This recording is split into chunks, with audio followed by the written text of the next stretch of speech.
Bonsoir. Ça va, ça va. Ouais. Merci à Alors, tous. qu'est-ce qu'on a comme news ce soir? Ce soir, on va attaquer pas mal de choses. En tout cas, je me suis dit que ça serait pas mal de parler un petit peu de ce qui se passe côté Twitter. Twitter, Oh, Twitter. ouais, Twitter, c'est pas mon réseau social préféré. Je déteste Twitter parce que je considère que c'est un il n'y a pas un réseau plus rageux et haineux que Twitter, donc c'est le réseau où je suis le moins présent. On a beaucoup dit que c'est le réseau social sur lequel il fallait être présent, à tort ou à C'est raison. surtout le réseau social sur lequel il ne faut pas être présent. Vu qu'il est plein de... Vu qu'il est plein de racistes, de gens toxiques et de problèmes appelés Elon Musk. D'accord, mais c'est pas depuis Elon Musk, c'est devenu aussi rageux et haineux. Ah non, mais franchement, ça a augmenté. Je sais pas si tu as entendu parler, mais le jour où Elon Musk a pris le contrôle officiel de la société, bah, il y a des trolls qui ont décidé de tout simplement de tester le réseau. Et ils ont utilisé plein de N-word partout. D'accord, comment ça, N-word? C'est le mot horrible par lequel on parle des gens de couleur. D'accord, ah ok. Ouais, tu vois, basiquement, c'est un nom, je refuse de le dire. C'est pour ça que D'accord. je l'appelle de N-word. Donc Negro. ils ont commencé à Ok. poster le N-word partout.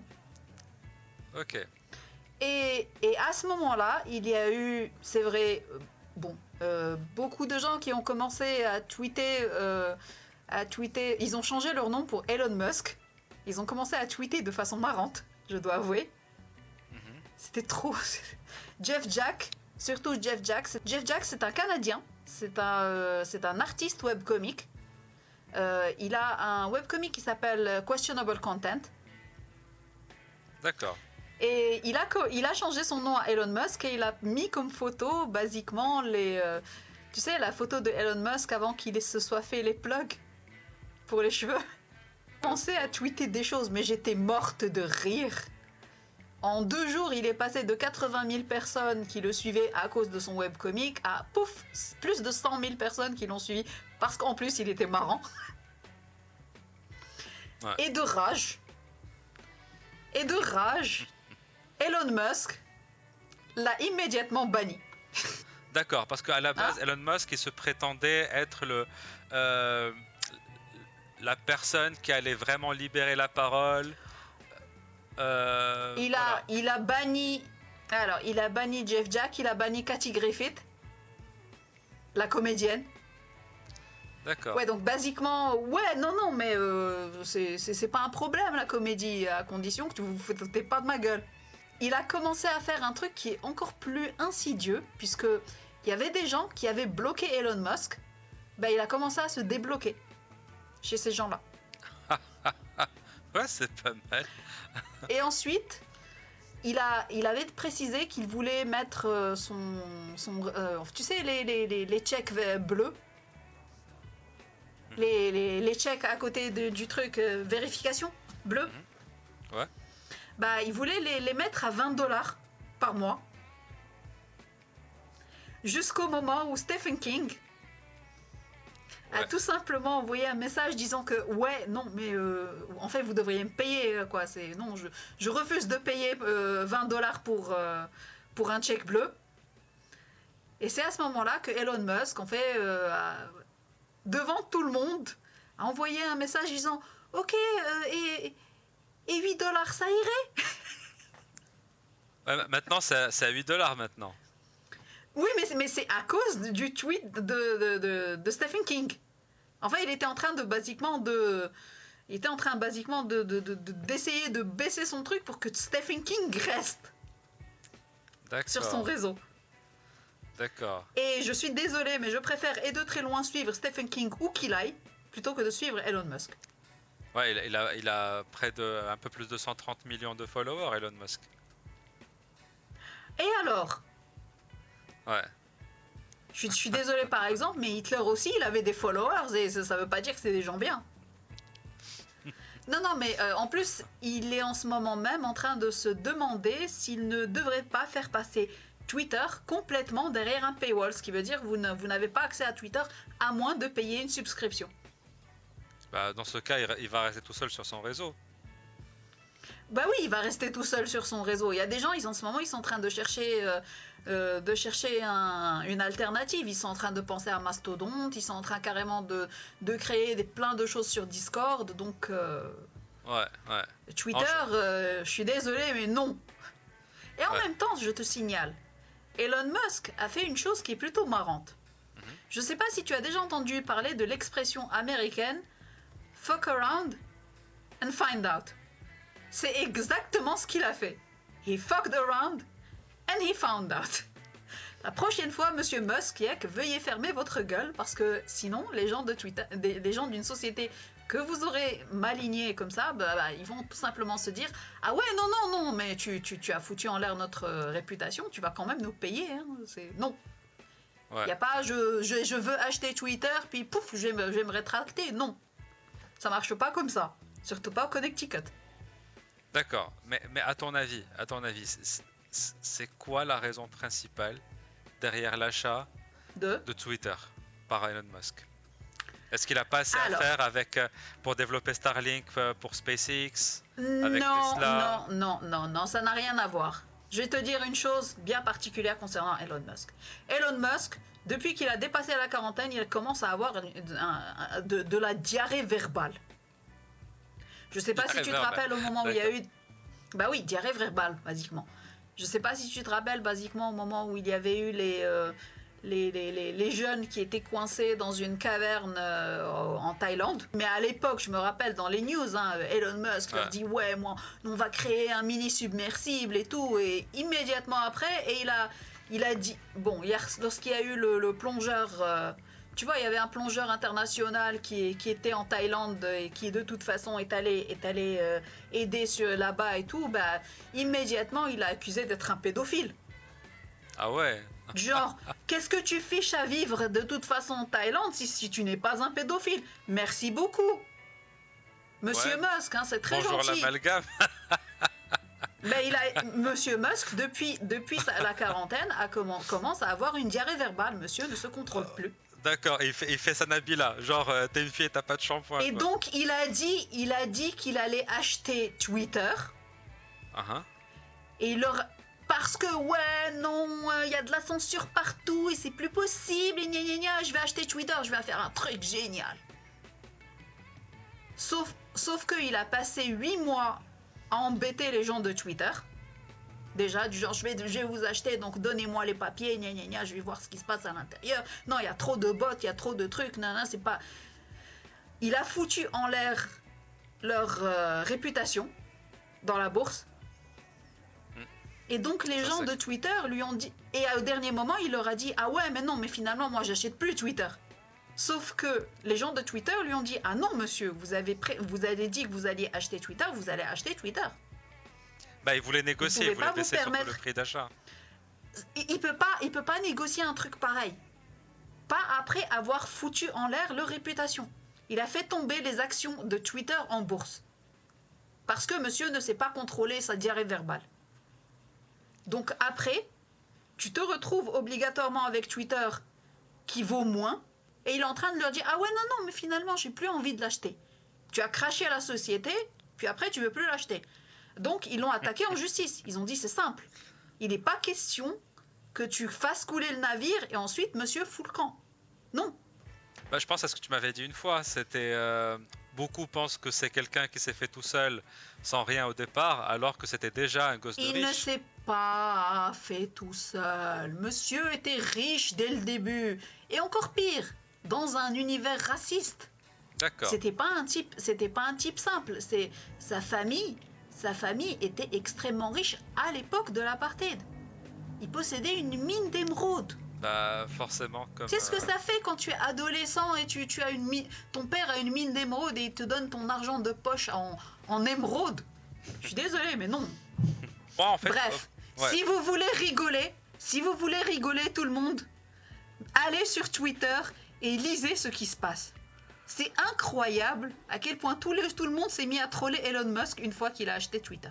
Je le comparais des fois à un pseudo Tony Stark, quelque part, dans le monde réel. Quoi? Non, Euh, non, Est-ce que... non, Voilà. Est-ce je suis que... pas d'accord. Donc voilà, est-ce que c'est devenu plus un clown que... C'est plus un clown maintenant qu'autre chose. Et il faut pas également oublier une chose absolument horrible, c'est que Elon Musk a 10 enfants. D'accord, avec une seule Pourquoi? femme. Parce que non, pas avec une seule. C'est monsieur considère que c'est de son devoir de repeupler la race humaine. Ah bah parce qu'on est très peu nombreux. Donc Il l'a dit. Non, il l'a dit. C'est effrayant. D'accord, mais s'il veut repeupler Mars, c'est notre histoire. Alors il a qu'à envoyer ses 10 gosses. Ah, il fait ce qu'il... Écoute, il fait ce qu'il veut sur Mars, du moment qu'il y va lui-même. Moi, je suis d'accord. Tout seul avec un Twitter martien, tu sais. Bah, tout seul avec un Twitter martien, hein. Une fois qu'il aura établi la première colonie, qu'il aura réussi à faire sa propre bouffe, moi je suis d'accord pour le suivre. Hein. C'est à ce moment-là, j'aurais peut-être un peu plus de respect pour lui, mais d'ici là, non. D'accord, mais toi qui es une grande fan de science-fiction, est-ce que... moi j'aurais pensé peut-être que Elon Musk représentait peut-être une sorte de matérialisation dans le monde réel de ce dont tu rêves, non? Non. En fait, Ouais, la plupart des gens oublient une chose. Les clichés ne doivent jamais exister dans le monde réel. Appliqués dans le monde réel, on se retrouve avec Jeff Bezos ou bien avec... D'ailleurs, tu me rappelles Musk l'histoire. ou- D'accord. Non, en tout cas, l'acteur, le premier acteur qui a joué Captain Kirk, il est Ouais, parti c'est dans un Shatner, voyage- Shatner. Voilà, donc il est parti avec Jeff Bezos au sein de SpaceX sur un voyage touristique spatial. Bah, c'est pas, en fait, c'était pas Ouais, je vraiment au sais, il est niveau- revenu, il était en train de pleurer. C'est ça. Il est pas, en fait, ils sont pas arrivés vraiment au niveau de la station spatiale internationale. C'est bien. Bah en non, dessous. ils sont juste passés en orbite rapidement, et puis ils sont redescendus, hein, c'est te dire. Hein. C'est un truc de Ouais. vanité, leur truc. C'est ça. Donc, dès qu'il a atteint le ciel, en fait, il a dit ce qu'il a vu, c'était la mort. Moi, quand je regarde en tout cas les derniers Marvel avec les Gardiens de la Galaxie, la vision du ciel, elle est magnifique. On dirait que c'est des nébuleuses, toutes les couleurs, des étoiles, en veux-tu, en voilà, tu sais. Et Ouais, là, mais c'est pas ça en vrai. là, il a dit que c'était le noir total, qui avait rien Bah, c'est à vrai. part le néant. Techniquement, quand tu arrives en orbite, c'est le noir total. Ouais. Parce que c'est la lumière du soleil Les qui... étoiles, Ouais. c'est pas seulement ça. Les étoiles ne scintillent la nuit que parce que leur lumière traverse l'atmosphère. Lorsque tu as pas d'atmosphère pour faire scintiller tout ça, bah, c'est à peine si tu les vois. C'est effrayant tout ça. C'est effrayant. Ça n'est pas effrayant. Pourquoi? Ah, moi je pensais que vraiment le ciel D'ailleurs. était vachement plus lumineux que ça. Bah non. D'ailleurs, en parlant de ciel et d'espace et de tout ce qui est science-fiction, pouf, avez-vous vu, très cher, qu'il y a un teaser pour le prochain film, enfin pour le prochain jeu vidéo, pardon, de Mass Effect. Mass Effect, ouais, j'ai vu, il y avait une petite image. Ouais. Il y a également un petit teaser, oui, mais avec la voix de Lia Ratisoni, mais le truc qu'il faut comprendre, c'est l'idée qu'il puisse y avoir une suite à Mass Effect. Ah.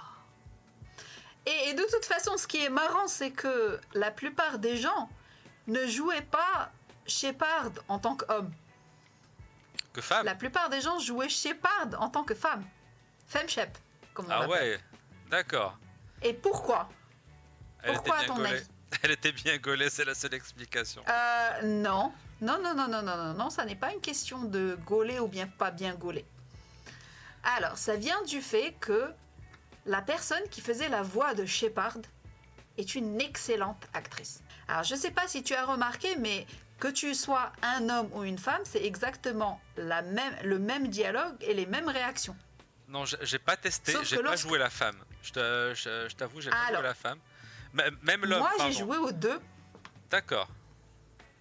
Moi, j'ai joué aux deux. J'adorais jouer chez Femshep parce que Femshep, tout simplement, lorsque tu as tu as basiquement un personnage qui, bon, il est pas hyper, il a pas énormément de muscles et tout, mais qui est quand même en train de tabasser quelqu'un et de te sortir des phrases, des phrases pareilles avec Des une grosses excellente voice actor, c'est parfait. En tant que personnage féminin, Shepard avait beaucoup plus de charisme que Shepard homme. Sincèrement, j'ai pas C'est pour essayé ça la que tout le fin, monde mais jouait ça. moi, la seule chose que je peux dire, c'est que j'ai essayé de personnaliser mon personnage. Je l'ai fait 3 fois, mais à chaque fois, j'arrivais pas à supporter la gueule de mes personnages que j'ai créés. Et je revenais Parce que vraiment tu au le personnage. créais en tant qu'homme. Ouais, je l'ai créé autant qu'homme. Et à chaque fois, je trouvais que le personnage principal de base, le personnage proposé, en tout cas John Shepard qui était proposé, je pense que c'était la meilleure version à chaque fois, donc je préférais le garder. Mais la femme, j'ai pas tenté ça. Alors, un conseil, si tu veux rejouer Mass Effect, tu crées une femme Shep, basiquement Shepard female. Ah, Et je te jure que tu vas adorer parce que le personnage à ce moment-là devient vraiment badass. Tu vois, j'en doute c'est pas. simple, c'est normal pour un mec avec une tonne de muscles et tout d'être ouais dans l'armée, ouais. Mais lorsque tu as une fille qui fait la moitié de sa taille et qui est en train quand même de tabasser des gens, oui, là à ce moment-là ça devient beaucoup plus intéressant. Ouais, mais en tout cas. Et c'est moi, pour ça d'ailleurs que FemShep est hyper connu. Bah, en tout cas, on a hâte de voir ce que ça va donner. Les premières news, je pense pas qu'on les aura de suite. Aucune date n'a été annoncée encore. Ah bah, ils viennent à peine de mettre le teaser, ils vont pas te mettre la date finale. Ils vont se laisser le temps de faire leur truc tranquillement. J'espère qu'ils vont pas faire comme Square Enix. Entre l'annonce d'un jeu et la sortie, ça prend moins de 10 ans, quoi, tu vois, 10-15 ans.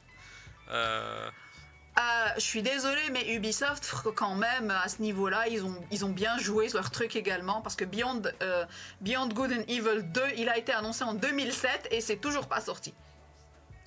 Ouais, ça je t'avoue que c'est mon jeu le plus attendu. Beyond Good and Evil 2. Non, ça n'est pas mon jeu le plus attendu, parce que lorsque le jeu dépasse un certain temps in development hell, ça veut tout simplement dire qu'il sortira nul. Oula, tu me fais peur là.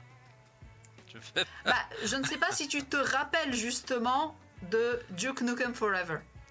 Bah, lui, c'est la référence. C'était une catastrophe. Oui, c'est la référence des Vaporware, basiquement. Ça a pris 20 ans. Ils se sont plantés royalement sur ce jeu-là. Ouais. Oui, ben en ce moment, je suis désolée, mais Ubisoft également est en train de se planter royalement. Ils ont des problèmes. Tu vois, c'est la raison pour laquelle, d'habitude, il ne faut jamais qu'un jeu reste trop in development hell. Parce que là, c'est simple. Les gens se rappellent d'un certain graphisme. D'accord ? Genre, tu te rappelles, toi, du graphisme du premier. Donc, tu veux la suite, mais si jamais tu restes trop longtemps in development hell, bah, c'est simple, la technologie change. Tu n'as pas obligatoirement les mêmes choses. Après, de toute façon, au moment de la sortie d'un deuxième jeu, les gens reviennent pour jouer le premier, ils se rendent compte que le premier, il est moche. Trop moche, ouais. J'ai essayé. Si tu as gardé le même graphisme que le premier, bonne chance. Non, dès le début, je l'ai vu, il était moche. Hein, mais dès que tu te prends, sincèrement, le premier jeu, le premier Beyond Good and Evil, c'était... Moi, j'y ai joué. La prise en main, j'avais pas trop kiffé au départ. Moi, ça m'a pris 30 minutes où je me suis dit, c'était un petit peu poussif les 30 premières minutes. Mais dès que j'ai commencé à passer les 2 heures de jeu, j'arrivais plus à lâcher la manette. C'était jouissif, c'était bon. Un jeu vidéo, et je m'excuse de te couper à chaque fois, un jeu vidéo devrait plus dépendre de son histoire que de son graphisme. Exactement, c'était le cas dans Beyond Good. Parce que n'oublie pas que l'histoire, c'est ce qu'on se rappelle le plus. La technologie change. Donc tu peux avoir des patchs et des machins graphiques et gna gna gna et tout. Mais si l'histoire elle est moche, bah déjà l'histoire je suis désolée, il n'y a aucun patch qui va sauver ça. Mais après, moi je sais que Ubisoft, ou ce que j'en connais, c'est vrai qu'ils prennent pas mal de temps à sortir une marque, mais dès qu'ils sortent la marque, ça veut dire que tu vas en bouffer 10, 15, 20, 30 ans, jusqu'à ce que la marque ne marche plus. Et c'est ça Oui, le jusqu'à défaut. ce qu'elles Donc, ne valent plus rien. voilà, donc quand on a eu le premier Assassin's Creed, donc c'était la folie, c'était nouveau, c'était c'était euh, c'était assez spécial. Mais on en a bouffé des Assassin's Creed. Bon, ça marche toujours, et encore heureusement parce que il y a encore des thèmes qui sont assez Parce- attirants, comme ceux des Vikings et tout. Mais je pense que dès qu'il y a Beyond Good and Evil, je pense le 2, il peine parce qu'il y a tout à refaire. C'est la mécanique, elle est différente de tous les jeux qu'ils ont dû sortir jusque-là, c'est certainement. Sinon, ils n'auraient pas pris autant de temps. Mais je pense dès qu'il va sortir, on va en bouffer de la mécanique Beyond Good and Evil 2. Tous les jeux Ubisoft, généralement, ils profitent de la mécanique d'un jeu qui est déjà sorti. Donc ça facilite de créer des marques. Tu vois, il suffit juste de mettre des personnages modernes à la place de personnages vikings et le tour est joué. Alors à la rigueur, tu crées un petit truc en plus, genre le mode piratage, ce type de truc. Tu changes les personnages, tu écris une nouvelle histoire. Mais tant que le moteur reste le même, tant que la mécanique reste la même, dans 70% des cas entre les deux jeux, bah, on peut créer autant de marques qu'on veut. La différence entre Watch Dogs et Assassin's Creed, je la trouve vraiment très très similaire. Et c'est pour ça qu'ils ont sorti Watch Dogs très facilement. Et qu'ils ont suivi après avec plein d'autres Ouais, jeux. ouais, c'est les mêmes personnes qui font le game design, c'est les mêmes personnes qui font le graphisme, c'est les mêmes personnes qui font les histoires, donc tôt ou tard tu te retrouves avec la même Ouais, chose. tu prends le même moteur, pas le même moteur, presque les mêmes animations. Mm. Il suffit juste de changer les personnages. Et maintenant, il y a des mécaniques pour adapter les mêmes animations à un nombre infini de personnages.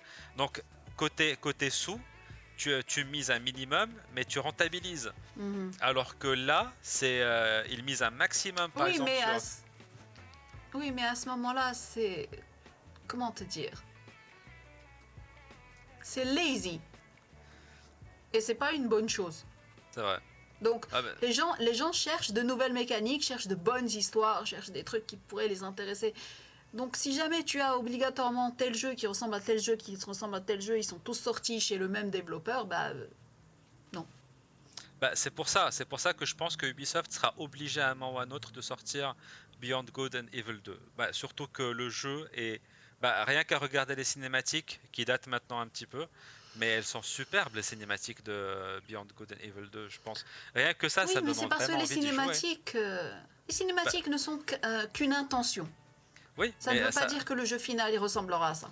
bah, moi jouer dans un New Delhi futuriste, sincèrement, je trouve ça ultra kiffant. C'est du jamais vu. L'univers est vraiment. Moi, je trouve ça créatif, nouveau, ambitieux. Surtout que ça présage un monde ouvert, assez sympathique. Donc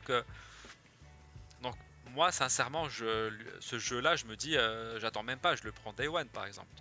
Surtout que ça, après autant d'années que je l'attends. Mais sur ce jeu-là, ça veut dire, est-ce qu'il y a vraiment des gros soucis qui menacent la sortie du jeu? Mais ces rumeurs-là sont Alors, sorties il y a déjà 10 mon ans. mon humble avis, le problème en ce moment de Beyond Good and Evil 2 n'est autre que l'univers enfin, l'univers toxique dans lequel l'équipe se trouve. D'accord? En tout cas, toi, tu Il y crois a que. toujours eu, il y a toujours eu un problème. Il y a toujours, lorsque tu as lorsque tu as des équipes où il y a justement ça, le development hell, tu as toujours un univers toxique. Tu as toujours obligatoirement quelqu'un qui est à la tête, qui à chaque fois te dit non, moi je veux quelque chose de nouveau, moi je veux quelque chose de différent. C'est ce qui s'est passé justement avec Duke Nukem Forever. C'est à chaque fois qu'il voit qu'il voit un autre jeu qui cartonne, bah non, je veux comme ça. Et je parie que c'est ça le problème. Mais je pense pas qu'un producteur aussi fou que celui de Duke Nukem puisse vraiment trouver sa place à Ubisoft. Je pense qu'ils sont assez Ouais, mais cadrés non, mais par ils ont Paris. Michel Ancel. Bah, Ils ont Michel Michel Ancel, Ancel et, c'est Montpellier. Et Michel Bah Ancel, justement. Bah, mais Michel Ancel, je pense pas que s'il travaille sur une licence pure Ubisoft, je pense qu'il sera assez cadré quand même par Ubisoft. C'est pas bah, comme espérons. une licence comme Rayman. Rayman, je pense qu'il est assez libre artistiquement. Espérons. Euh, C'est tout ce ouais. que je peux dire. Ouais, c'est vrai. Mais en tout cas, on a hâte Et vraiment de voir sortir ce jeu-là. enfin, toi, tu as hâte de voir ce jeu-là. Moi, j'ai Pas moi. hâte. Moi, ce que Ok. j'ai hâte de voir, c'est la prochaine sortie du nouveau patch, le patch 5 de No Man's Je sais Sky. pas. Ah, toi, Je t'es serai fan de No toujours Man's une Sky. fan de science-fiction. Ouais, ouais, Bon. Et sur ce, exact. ainsi se finit notre soirée news. Soirée news, exactement. Merci En de tout m'avoir cas, rejoint. bah voilà, mais en tout cas, c'était sympa. Bah, la prochaine fois, on Ouais, essaiera un c'était petit peu sympa de d'aborder d'autres discuter sujets. ainsi. Exactement. Bah, Oui, écoute, ça, c'est le concept des news. Hein, on aborde divers sujets. c'est ça. Bah, Mais on verra ça. bah voilà, Voilà. en fait, on va essayer d'apporter un nouveau format, un petit peu différent, où on va un petit peu débattre de pas mal de sujets. On va passer entre le cinéma, entre le jeu vidéo, entre voilà, des sujets aussi sur les réseaux sociaux, comme celui de Twitter et Elon Musk. Voilà, mais c'était cool en tout cas. Mhm. C'était cool de t'avoir, Lamia. Donc, Merci beaucoup de m'avoir. Alors, tout le monde, n'oubliez pas, subscribe, exact, exact. N'oubliez pas, abonnez-vous. suivez-nous Non. sur YouTube. Exactement. Et d'ailleurs, toi aussi, tu vas bientôt démarrer une nouvelle chaîne sur le dessin, c'est ça? Oui, alors, je vais démarrer une nouvelle chaîne qui s'appellera Hajiko's Mind. Basiquement, Yeah. moi. L'intérieur de ma tête. Ah, Nous ça va verrons ce donner qui de se belles passe choses. dans l'intérieur de ma tête. Oh, C'est pas sûr Moi, que vous j'ai jamais compreniez réussi. exactement ce qui se j'ai passe. jamais réussi. Ça fait 15 ans que je Oui. te connais, j'ai jamais réussi à savoir.